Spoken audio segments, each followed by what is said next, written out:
trading isn't investing, and I'm sure that most of you understanding, but yesterday someone told me on Twitter when I was trading AMD and I was gonna get stopped out that, oh, why not? It's a great company, I might just keep the shares. What this person was doing, essentially, they were turning their trade, a day trade, into an investment. And I've been there and done that. It's the recipe for disaster. Let me get into it. So when you're investing, you're using completely different criteria for stocks. You're trying to buy companies that you researched really well. You know what they do, you pay attention to the earnings reports, and you're trying to buy them on discount. When you are trading or day trading, you don't really care what the company is doing. You're just trading the trend and the technical chart or news. So sometimes traders would buy companies for a trade for really high prices, maybe in all-time highs. It still doesn't matter because for trade you can buy high and sell higher. It's called a breakout. It's totally fine. But if you then decide, okay, this trade goes against me, I don't want to respect my stop loss,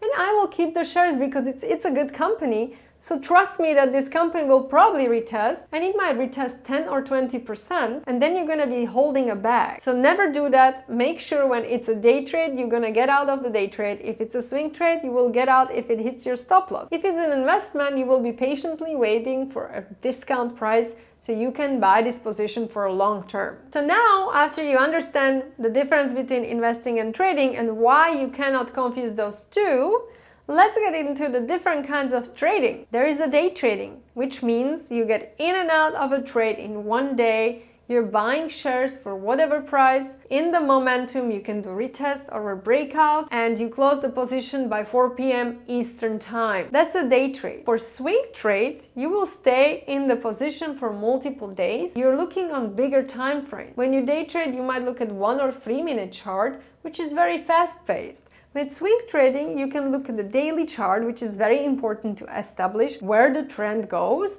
Then you go lower on 1 hour, 15 minutes, and maybe 5 minutes for the right entry.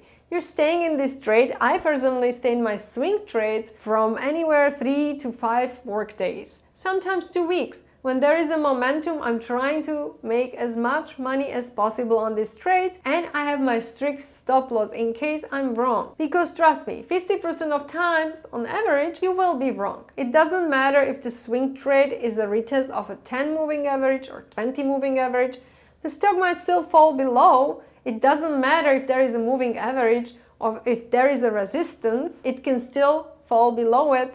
And you want to make sure that you have a stop loss in case you're wrong, because then the next resistance will come in play. So that's how I trade for swing trades. I like to do retests, earning gap retests, and breakouts. I also love to trade flags because by research that I read in the CMT Association book Level 1, they said that flags, bull or bear, have the highest probability of success. So I really love trading flags in a strong uptrend or downtrend. And the last trading that I do, and I really love when it comes to longer trading, is position trading. And these are positions that I hold up to months. For example, I have my 10 favorite stocks that I know I want to own, and I'm patiently waiting for the dip. Patiently, because if you are impatient, you're going to be most likely FOMOing into those stocks for higher prices.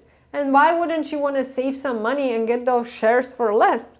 So just patiently wait and have your levels written down on a chart. Maybe even set alerts. Alerts are actually great. You can set them on TradingView, you can set them on Thinkorswim, on other brokers, E-Trade, you name it. It's super easy to set alerts and say, okay, I want to buy Apple when it gets to $150. And you will get a notification in email or text message. That's how you can get into positions and you're buying on dips of your favorite companies that you again research. And when you're up certain percentage, you might start selling calls to get out of those positions, or you will be taking partials. Last week, for example, I sold half of my PLTR position. That stock rallied over 150%. I was up 146% on the position that I got into last year when we were dipping in bear market, and I told myself, okay, I don't want to be greedy. This is a good income on my money, good return on investment, and I sold half of the position. Today we had earnings. So I told myself, okay, I will position back into PLTR if we dip. If we don't, I still hold half of the shares. So that was position trading, swing trading, and day trading. You guys choose one that you like, but remember, never confuse it with investments. I hope this was helpful. Click the like button and follow Lia the Trader for more information about trading, stocks, and trader's lifestyle.